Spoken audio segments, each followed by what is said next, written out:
Hi, and welcome to another edition of On a Roll with Kerwin Brown.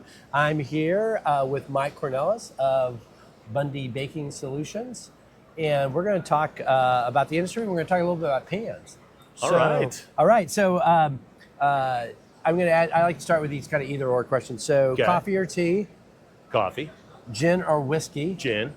Easy. Easy answer there. Yeah. Fast answer. Wine or beer? Wine.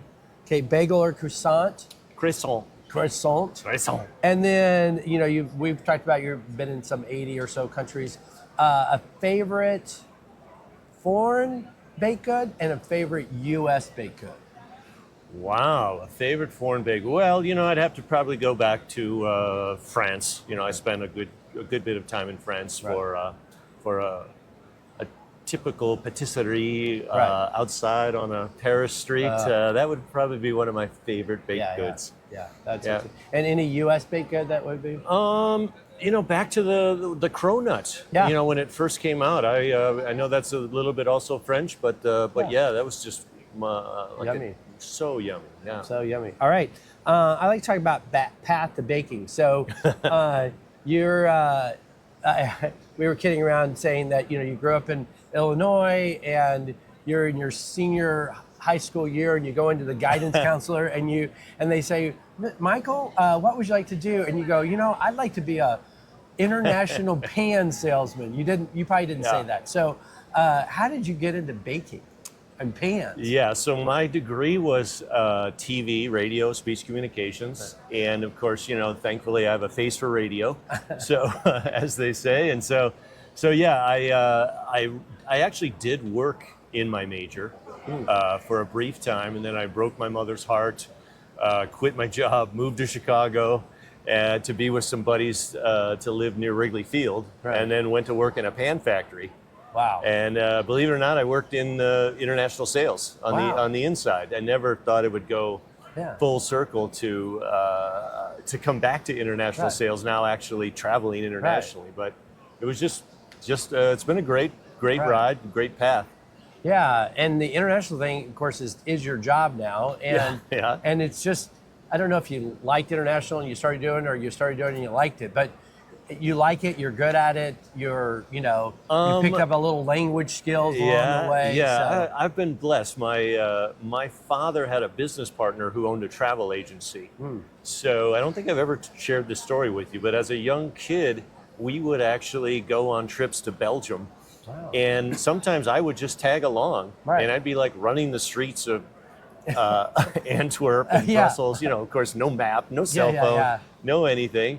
And so international travel to me, or like having a passport, seemed normal. I thought everybody did that, or everybody knows like 3 or 4 languages, because my parents spoke Flemish. Right.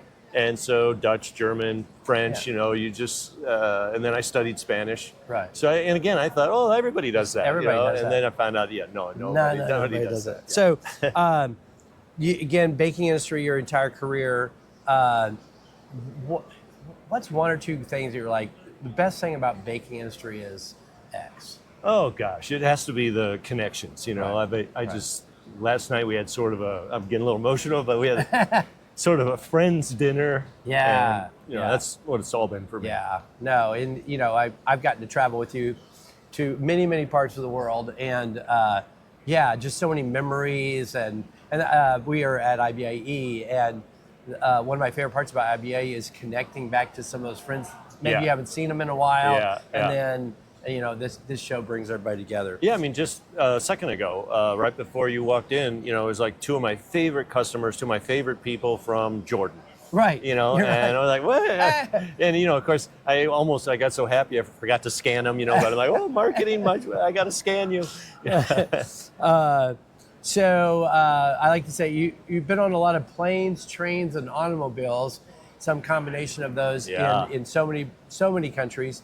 Do you have a funny or favorite story? Maybe something quirky, something challenging happened or something funny happened? So. Well, I'll go with maybe not a transportation story, but maybe a trade show story. So I'm working a trade show in the Middle East, and I'm talking to this guy about pans, and we'd been talking for a while, and pan coatings.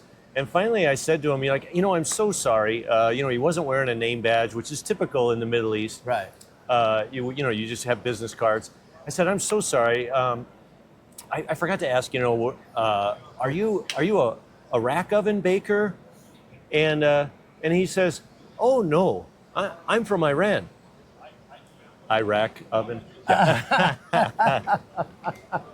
I died laughing. Yeah. A little pan joke. Yeah, there you go. Yeah, true story. True story. Yeah. So you've been involved with the IBIE committee for some, quarter of a century or whatever, 25 years.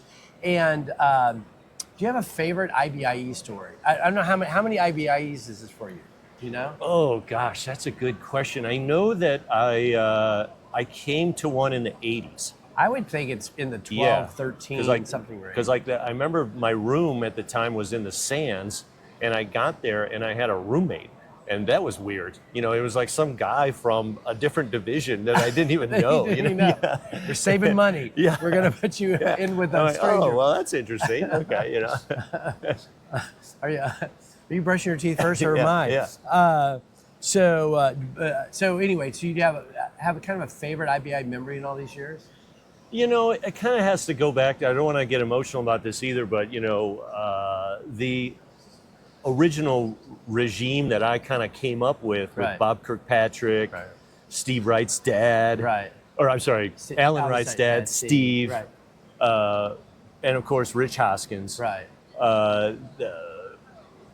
Zielsdorf, Bob Zielsdorf. These were guys that really shaped this show, and I feel so lucky that I'm almost like a link. Yeah, for sure. To the new and the current. Like we have like a website, we have we have AI, and yet all of these guys really shaped this show and helped grow it. Granted, with the ABA people as well, but even those guys, I was just talking with Dean Short last night about, we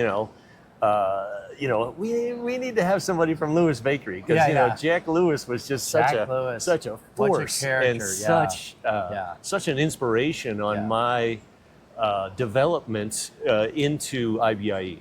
Oh, for sure. Yeah. So it was really, again, I hate to keep going back to connections, but that's what kept me going. And sort of those legends in our industry that you got to be a part of. So, yeah, I think half of them are now in the Baking Hall of Fame. And like I walk through the Baking Hall of Fame, and I'm like, I know him. I worked with him. Got to hang out with him. Got to do. So it's I just feel like it was a special time in my age to come into the industry, so that I could work with those legends as well. Right.